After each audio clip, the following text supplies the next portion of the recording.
The plan for an entertainment complex adjoining Fanny's nightclub on Wharf Road was first mooted some 15 months ago. Since then, the developer, Mr Warren Druin, has been working on getting the necessary financial backing. Now he says he has that backing and a new idea. After talks with Bill Bowmore, a scheme has been hatched to incorporate a gallery to house Mr Bowmore's famous art collection. Because the gallery was envisaged in only recent days, final drawings have not been completed, but architects responsible say major variations of the existing development application with council will not be necessary. Mr Bowmore says his collection now comprises some 600 pieces. The value he puts on it is at least $16 million. He says that if the gallery is established, an admission charge would be levied, but there would be free days for educational establishments. As far as money making, there's nothing to be made out of it. It would have to be supported by the general business of the whole thing. There could be a little in it. There are wages, there is security to be considered, and restoration is an enormous thing. For example, if I have to have a painting restored, I've got to pack it off to London, it's $1,000. If I have it restored, it's another $1,000 and another $1,000 to bring it back. And this although a date could not yet be given for the start of construction, Mr Druin is insistent the project will go ahead. He says stage one would cost about $2.5 million and would incorporate the gallery. An adjoining arena for live entertainment would boost that cost to $8.5 million, and that part would be dependent on suitable finance and perhaps government support.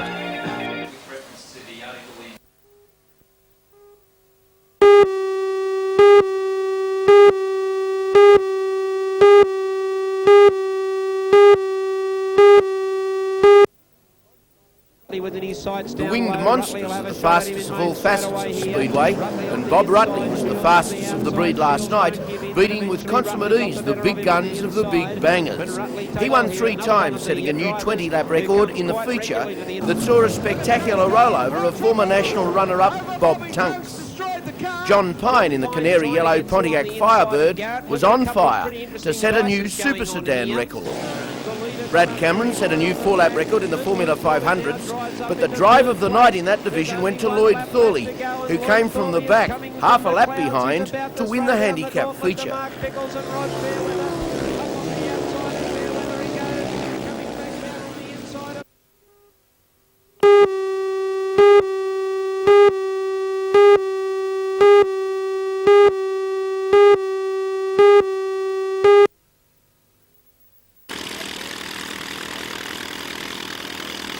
Those magnificent men in their flying machines flew in from across the country to take part in this year's air show. A featured event of the day was the Great Tiger Moth Race, with the 28 competitors flying over Maitland during the course of the 2-day event. For the record crowd that turned out for the display, it was a closer look into our aeronautical history, and also a chance to view the country's defence forces now back to the time of World War II Spitfire fighters. The day began with perfect flying conditions, but strong winds caused trouble for some pilots.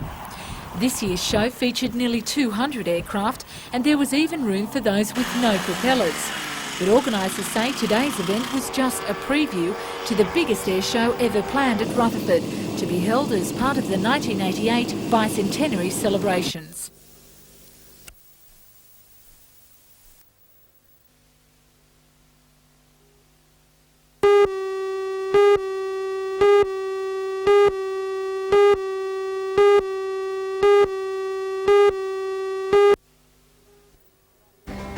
Good afternoon, I'm Lee Morn, and this hay burner here is Kiwi Kong, the favourite for tomorrow's Perrier Grand Prix over the 1600 metre track at Broadmeadow tomorrow.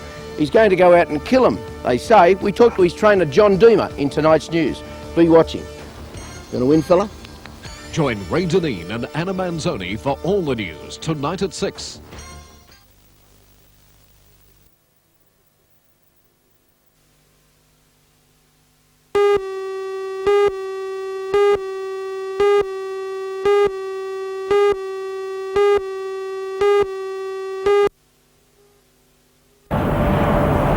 The construction of the Outfall tunnel is the first phase in the multi-million-dollar upgrading of the wastewater treatment plant. Work on the tunnel could begin only after a shaft was excavated, sinking through the layers of mud, shale and sandstone and through 2 coal seams. work area was then opened up at the base of the shaft. This assembly chamber has been hewed out of the rock 80 metres beneath the surface of Burwood Beach, and it's here that the tunnel boring machinery has been put together. So far, only 15 metres has been hewn out of the wall of sandstone, but it's estimated that within 17 weeks, a tunnel 1.9 kilometres in length will extend beneath the ocean bed. Progress is painstaking, and in one time, a maximum of 5 hard rock miners are working in conditions that are wet and cramped. The tunnelling machine is like a steel shell, with a rotating head that grinds through the sandstone. The waste is packed into 2 large cars, which are built on runners to ship the sludge to the rear of the chamber, where it's unloaded down to big storage holes. The machines were seen in action by the Minister for Water Resources, Torres, under the watchful eye of Hunter District Water Board President Alan McLaughlin. Mrs Crozio's second port of call in the Hunter Valley was Glenborn Dam. A 2.5-year project to enlarge the dam is nearing completion. The dam wall has been raised 24 metres, increasing its storage capacity threefold. Mrs Crozio says the project has cost $36.6 million and that it's money well spent. We found that the most cost-effective way of providing more water and retaining the flood mitigation levels here was by the enlargement of Glenborn Dam.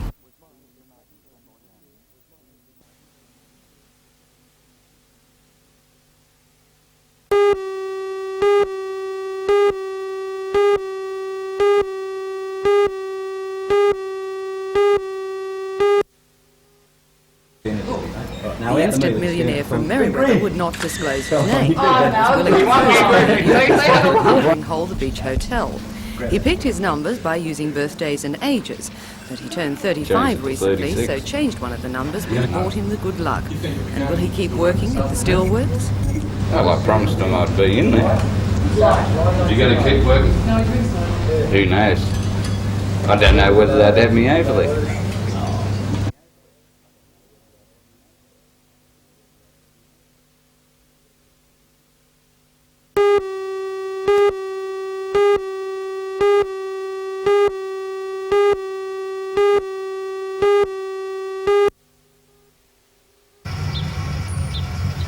Fire units could not save the house. Police say the family were asleep when the fire started in the kitchen. The 4-year-old son alerted his mother, father and 2 sisters who escaped in only the nightclothes they were wearing.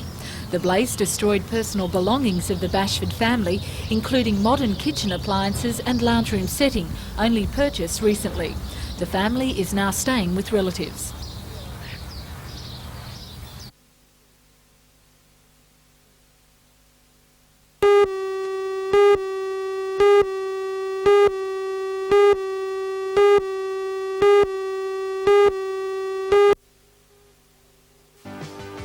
Hello everyone, I'm Mark Warren. Tonight I'll be reporting on plans to demolish this 78-year-old Army drill hall here at East Maitland, a move being opposed by the local scout group who are using the hall as a meeting place. Join Ray Deneen and Anna Manzoni for all the news tonight at 6.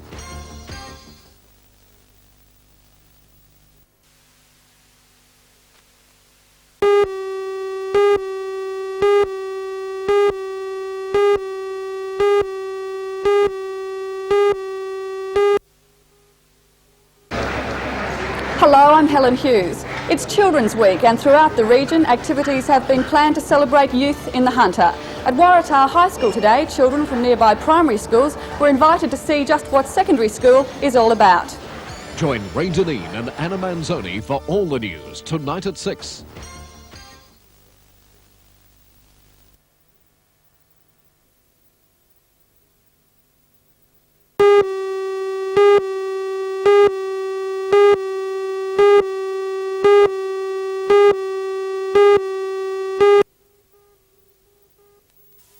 The new form has been revised from a similar application used by Maitland City Council to assess whether farmers do qualify for the concessional rural rate.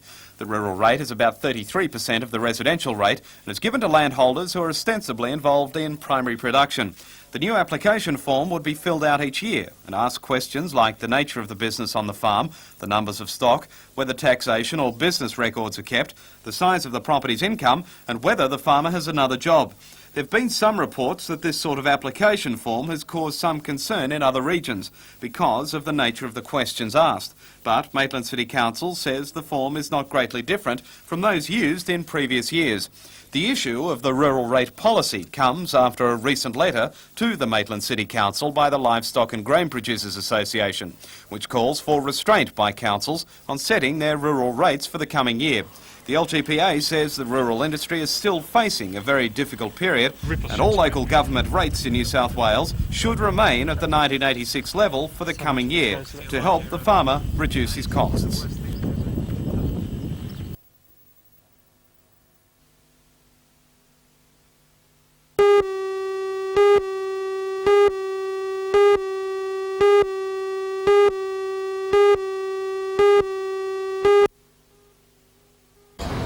A new restaurant opened in Newcastle today to pandemonium.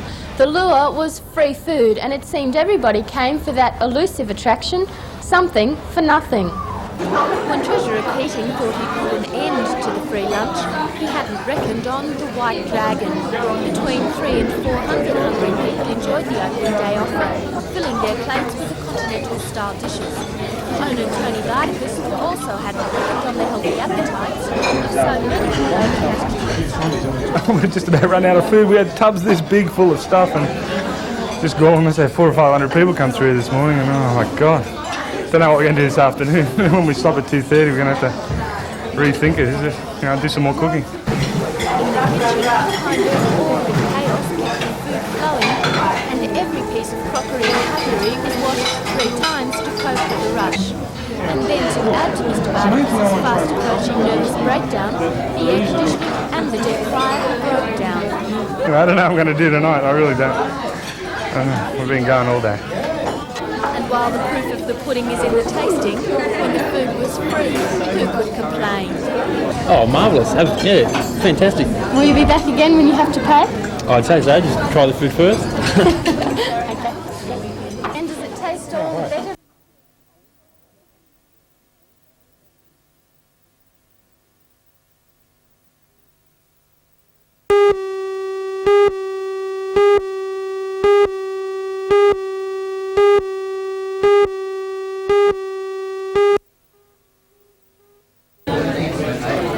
Australian destination was represented at the show as well as some exotic places from the far corners of the world. According to show organisers, Novocastrians are great travellers.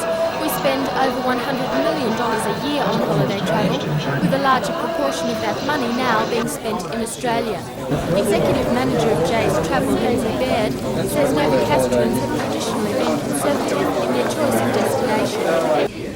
Fairly conservative, yes, but as I've just stated, there is a trend these days for people who have travelled quite extensively, and Novocastrians are good travellers, to look for something different. Maybe perhaps that Cook Island holiday, a Bounty holiday, or the trekking business. Because of the America's Cup, Perth is one of the most popular destinations at the moment. Paul Taylor of the West Australian Tourism Commission says all independent flights to the Cup capital are booked up for the finals. But for those who want to find an alternative mode of transport, he offers this tip. Personally, I think the best time to go there is going to be now, really. This is when all the excitement's on, when you've got 12 contenders over there fighting for the different races.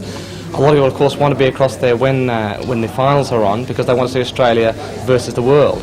But for the excitement with the Italians and the French and the Canadians and the Americans and the Brits all over there at one time, obviously now is the time to go across there. The travel show concludes this evening at 8:30 p.m, when organisers expect more than 5,000 people to have passed through the doors. It shows all the brochures that are available if you want to look through, and then you can... Personally,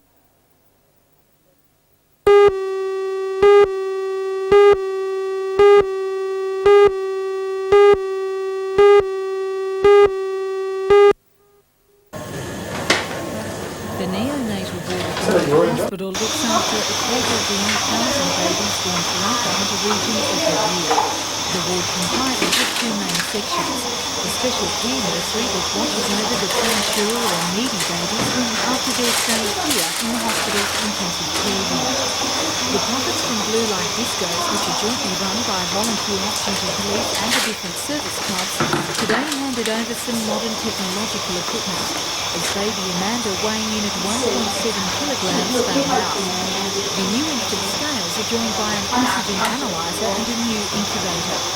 According to neonatologist Dr. Andrew Gill, 10 years ago premature babies were susceptible to many diseases, but now with the new high-tech equipment, the problems have been reduced and sometimes even eliminated. I think one of the main ones we've seen is the drop in the incidence of blindness in premature babies since we've been able to thoroughly monitor the amount of oxygen a baby has in his bloodstream. Before it was a little bit of hit and miss, but with developments in technology over the last few years, we're now able to get continuous readings of the amount of oxygen a baby is carrying in the bloodstream and have consequently seen a dramatic drop in the risk of blindness in very premature babies.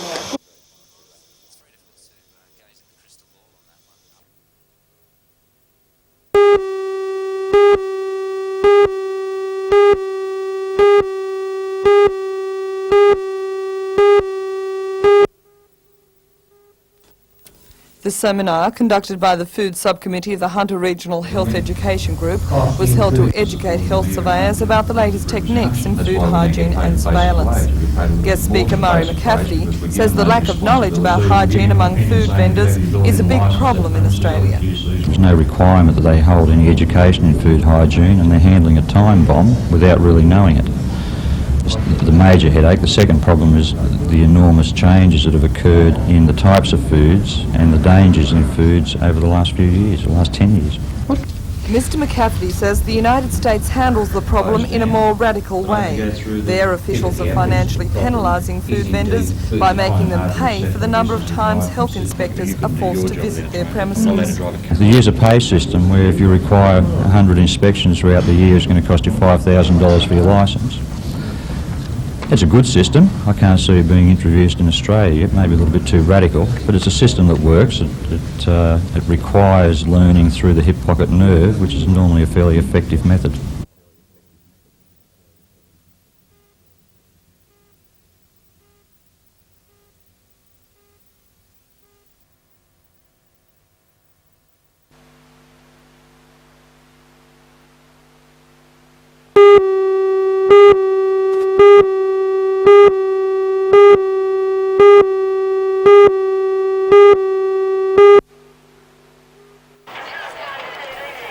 Organisers say that every year the mountain festival gets bigger, and with the fine spring weather, locals and visiting sporting enthusiasts were out in force to match muscles. This year a new event had canoeists from across the state and the ACT paddling it out in the King of the Mountain Classic. Joined with yesterday's State Marathon Series event, canoeing has now become one of the major draw cards. But the festival isn't just for the serious competitor. Novelty events and displays provided some light-hearted entertainment for the onlookers, and even alternative transport across the river for those who just refuse to swim. Rides on board an old traction steam engine offered trips down memory lane, while a Royal Australian Air Force helicopter displayed the latest in our aviation defence. But the highlight event of the festival was the endurance run over the picturesque course across Alum Mountain. First around the halfway mark and leader throughout the Classic was Sydney runner Michael Brodnick. Michael was first across the finishing line of the 7-kilometre course. Now in its third year, organisers say the future of the festival is assured, with all proceeds of the weekend assisting in a beautification project for Bulahdelah.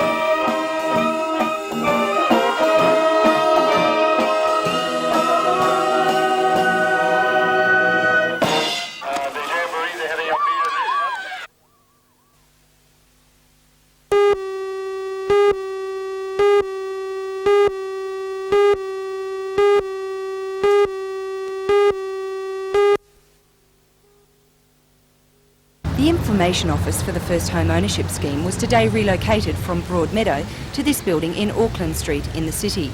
It now shares the building with the state government's Home Advisory Centre.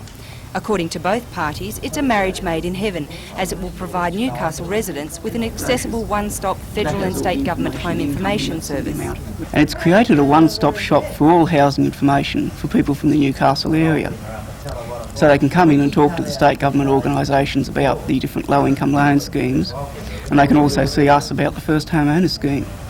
Mr Nugent said when based in Broadmeadow, the office was continually having to refer people to the state government's Home Advisory Centre because many people were eligible to apply for both schemes. We're continually referring people to each other.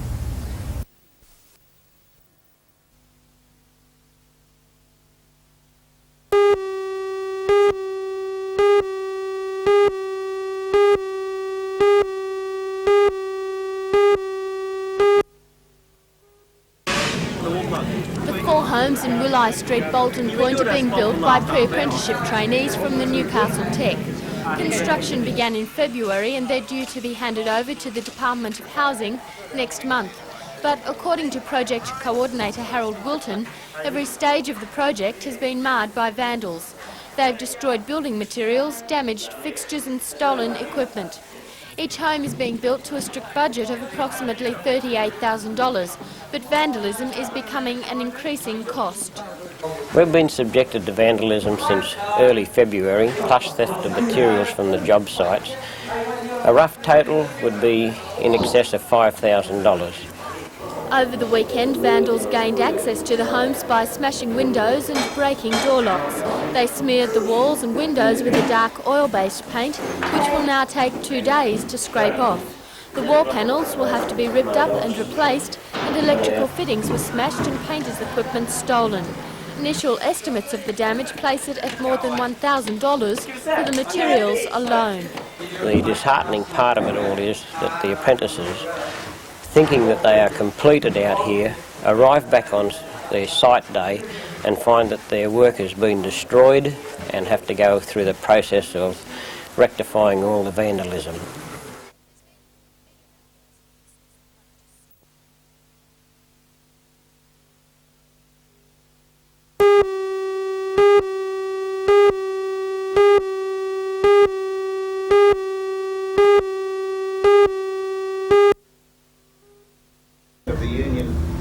The FIA's leadership elections are held every 4 years. The Ironworkers rank and file team are traditionally known as the opposition party within the union.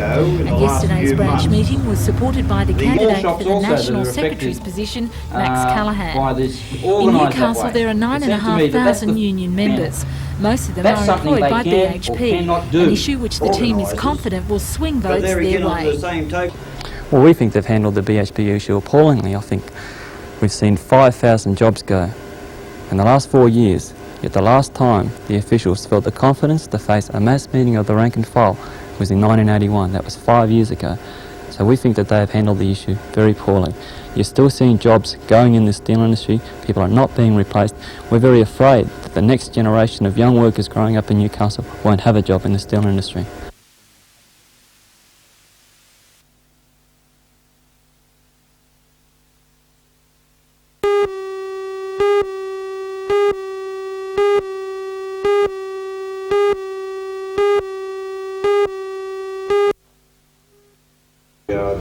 The group training scheme, which is being administered here by the Hunter Valley Training Company, is the first of its kind in Australia. It will provide a structured training scheme for clerical workers within the private sector. The Commonwealth and state governments have combined to fund the administration of the scheme, which is expected to employ hundreds of young people this year. According to Mr Willis, the scheme, which is meant a first in cooperation between employer groups, unions and the government, will parallel the existing apprenticeship system. Which is also now launching the group.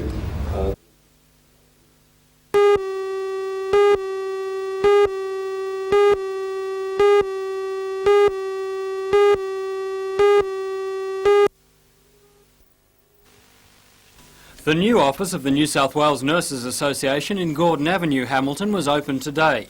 It's a first for the Nurses Association, being the only office in a regional centre in this state. Speakers said Newcastle was chosen largely because it's an area of strong union activity for the nurses.